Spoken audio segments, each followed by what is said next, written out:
Sa quiz stand up. Okay naman, maraming salamat po sa aking mga ginawa at pagkawalin po kami sa aking mga kasalan. Bigyan niyo po kami nagkabayan po sa akin sa aking Amen. Kamusta naman ang lahat? Buti naman po. Mabuti naman kung ganoon. Kung kaya halina't simulan ng ating talakayan sa pangunahing tanong. Ang tanong natin, naniniwala ba kayo na ang 5 loaves at 2 fish ay kayang pakainin ang 5,000 tao? Yes.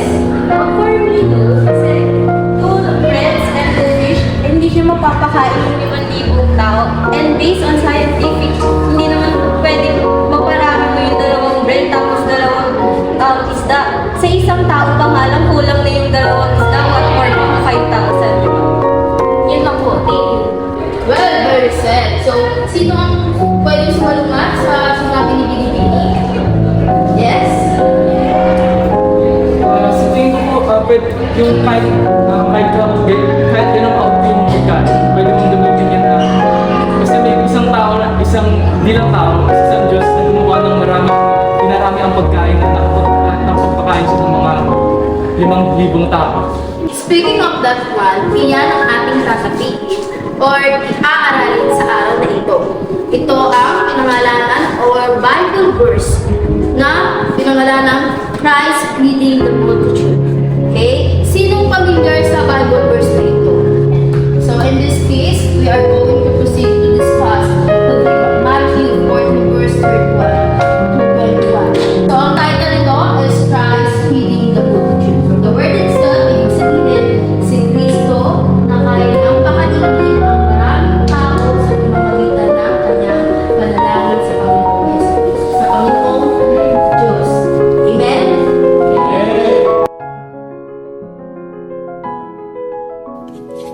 Hi! Isang maganda at mapagpalang umaga sa bawat isa. Panibagong araw, panibagong Bible story. Kung saan ang ating pagbubulayan sa mga oras na ito ay matatagpuan sa Matthew chapter 14 verse 13 to 21. Kung saan ang 5 tinapay at 2 isda ay kayang magpakain ng maraming tao.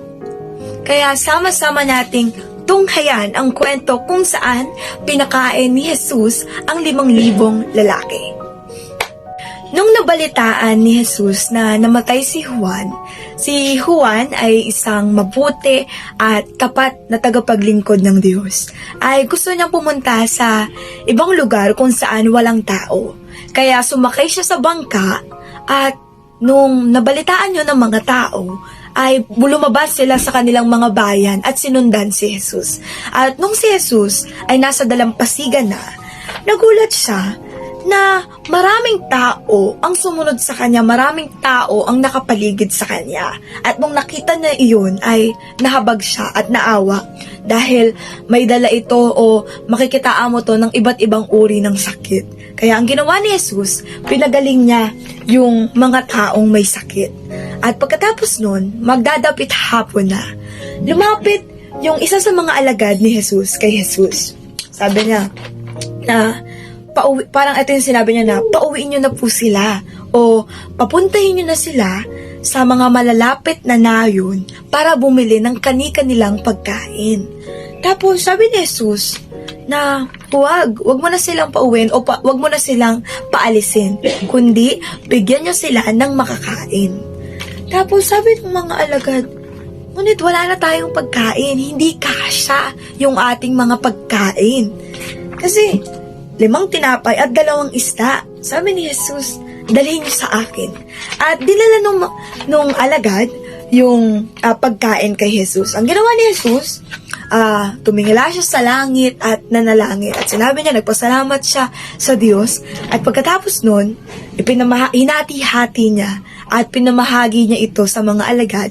At yung mga alagad ay pinamahagi sa mga tao. Pagkatapos Tapos, nung pinamahagi na ng mga alagad, nakakain na lahat, ay may natira pa dun sa pagkain. May natira pa dun sa limang tinapay at 2 isda. Nakakain tong lahat. Nakakain din yung mga alagad. Nakakain yung 5,000 lalaki. Bukod pa sa bilang, yung mga babae at bata. Isipin nyo, nakakain yung maraming tao sa 5 tinapay at 2 isda. At doon na nagtatapos ang ating storya. Nawa sa story o pinagbulay-bulayan natin sa araw na ito ay marami kayong natutunan. Hanggang sa muli, paalam! Matapos natin basahin ang Bible verse, so atin namang talakayin ang pinakilalang cultural background ng mga tao sa panahon na iyon. So napansin nyo guys, ano nga ba yung cultural background nila doon? Yung mga tao na yun. So ayan, i-discuss natin ngayon. Sabi daw, in the 1st century AD, in the Galilee region of Israel, Jesus performed the miracle of feeding the multitude. So the majority of population in this area was Jewish. So yung population daw nila doon is Jewish. Okay? So and they had this modest rural life. So what do we mean by the word modest and rural life? So sinasabi natin rural ang pamumuhay ng mga tao na nandun. Ibig sabihin, yung panahon na yon, yun yung modest yung pamumuhay nila, yung cultural background nila. So furthermore, since they had witnessed many of the miraculous or miracle, so occurrences described in the Old Testament, they were acquainted with the idea of miracles. Ibig sabihin, since andun si Jesus Christ, so prone sila sa paniniwala sa mga miracles. Natutuwa pala talaga ang himala when you pray kay Lord siya. So at this point, magkakaroon tayo ng sharing about sa na marirelate yung sarili nyo about sa Bible verse. So, arrange your chairs na pabilog para magkaroon tayo ng sharing.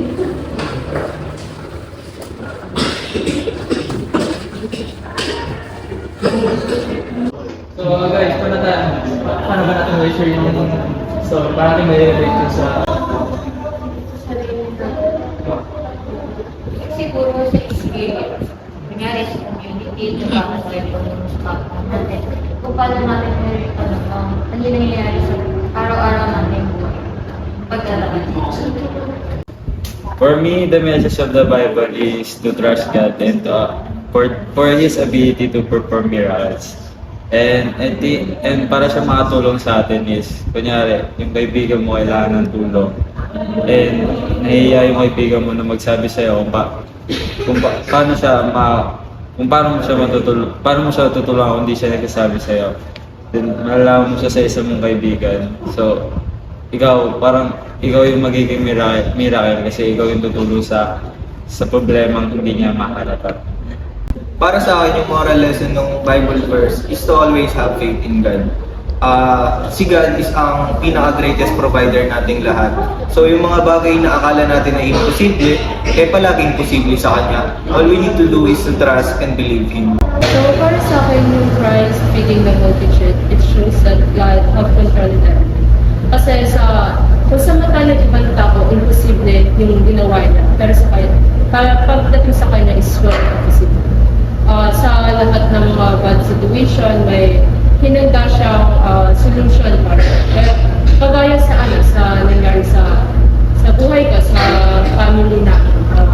Dumating yung point na parang gusto na namin sumuko, lalo na ako. So parang gusto ko na sumuko. Pero dahil lumaki ako sa pamilyang may paniniwala sa Kanya, kay God, yun na tinuturo sa amin ng magulang namin na always pray lang and always trust Him. Kung may gusto kang hingin sa Kanya, pray lang kasi hindi man niya ibigay agad, darating yung time na ibibigay niya yun, bibigyan ka ng solusyon sa problem na yun.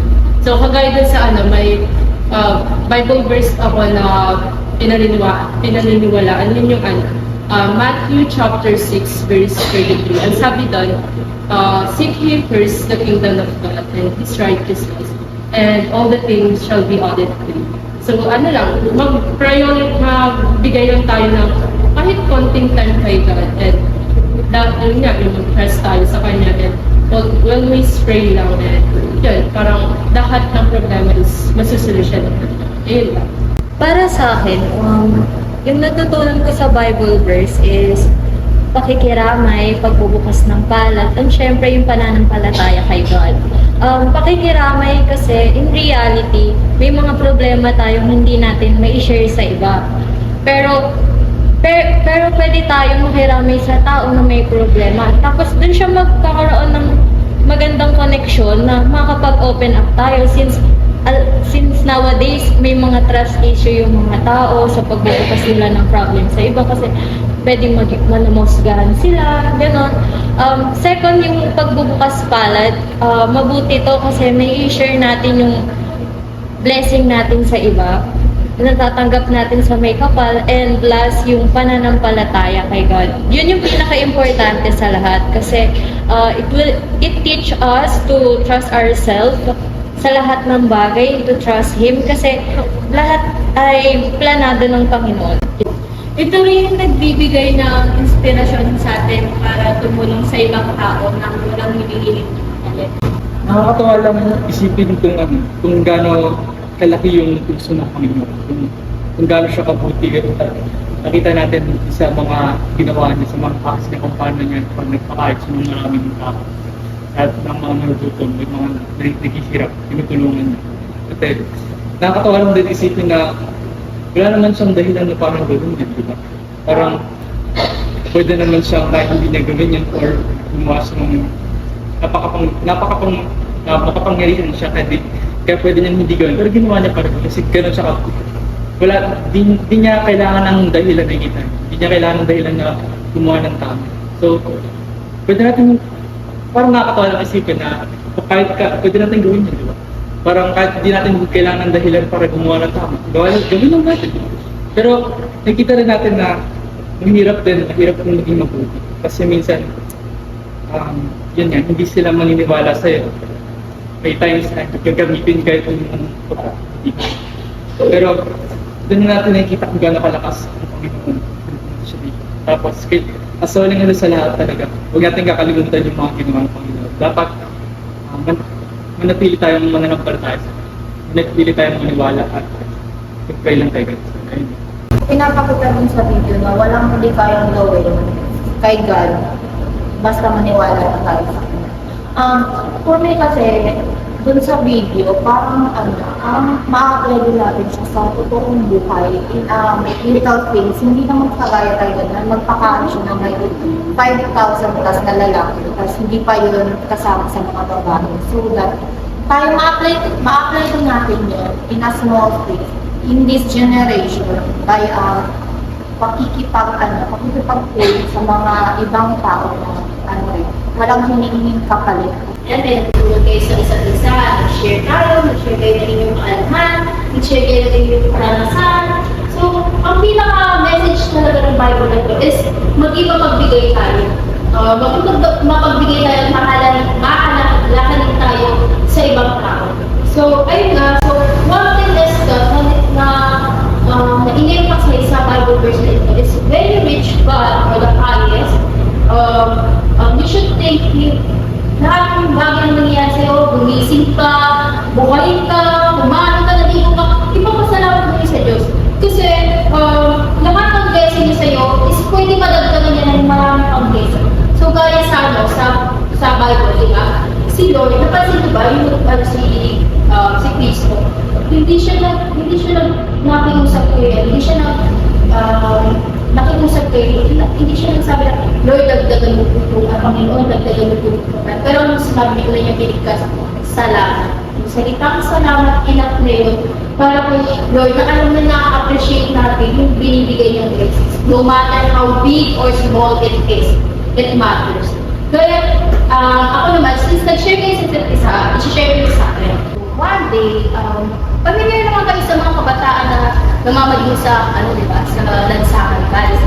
So, may isang bata na encounter. So, sumakay ako sa sasakay na dapat ako dun sa jeep, tapos nagagaling ko lang sa eskwelahan ko, tapos gutom na gutom ako kasi pumasok ako, wala akong kain. So, pagka-uwi ko, may baon ako biscuit. Biscuit, kakainin ko na dapat yun eh. Sa jeep pa lang ako, kakainin ko na dapat yun. Pero may bata.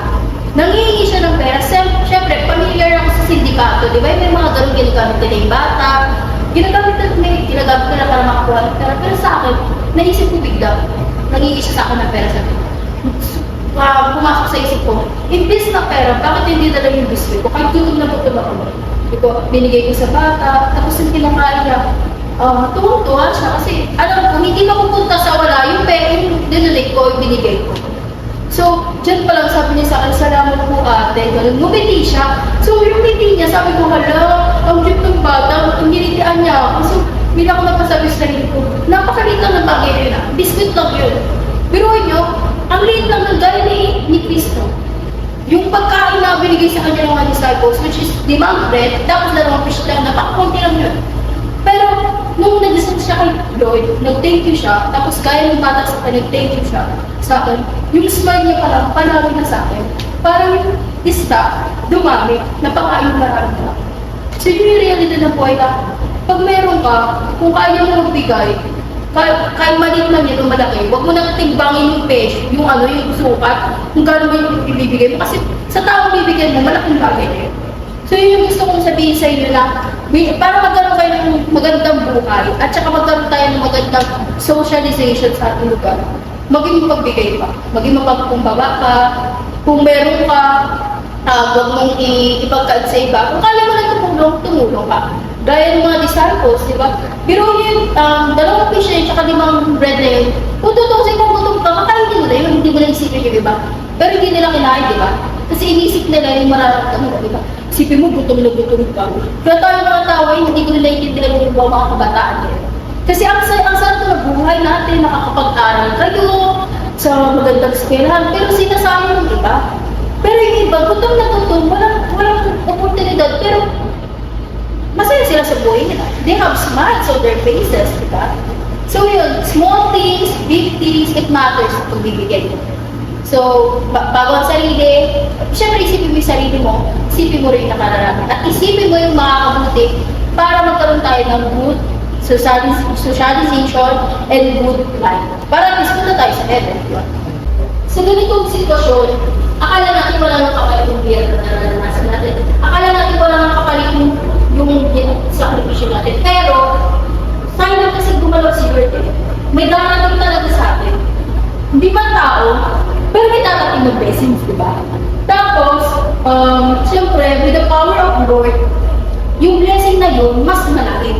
Alam niyo, nanood ako ng nag-inisa kasi ako, na-attend ako sa mga church. Sabi ng father ko, si Lord, binuhay niya tayo, may blessings na tayo. May binigay na siya, buhay ka, hindi ka, wala kang kapansana. So dapat, pag binigay mo sa iba yung blessings mo, nagbigay ka sa kapwa mo ng blessings mo, boom, mas malaki yung blessings na ibibigay sa'yo, mas dadami yung blessings na ibibigay sa'yo. Proven and tested yan. Kaya sa akin ngayon, wala akong sakit. Ayan. Malaking bagay na yun. And naibabahagi ko yung kwento ko sa inyo. At ma-realize nyo rin sa buhay. Yan. Bible verse na ito yung nagpapaalala sa atin na kailangan, hindi naman kailangan perfect ka.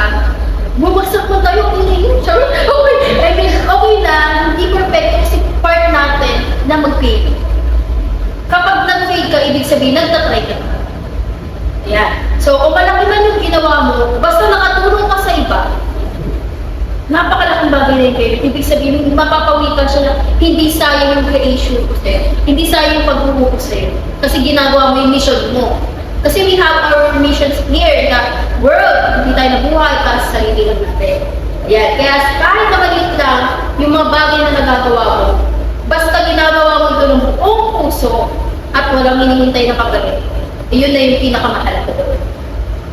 So, guys, gusto nagpasalamat kay Panginoon Diyos, Panginoon Diyos, hindi mo na siya humili. Unang na dapat natin sinasaalan pag tumingin tayo sa Panginoon ay magpasalamat. Ayan. Sa tuwing magpapasalamat tayo, dapat maging mapagbaba tayo sa harap ng Diyos. So, to conclude everyone, it's not about feeling on the.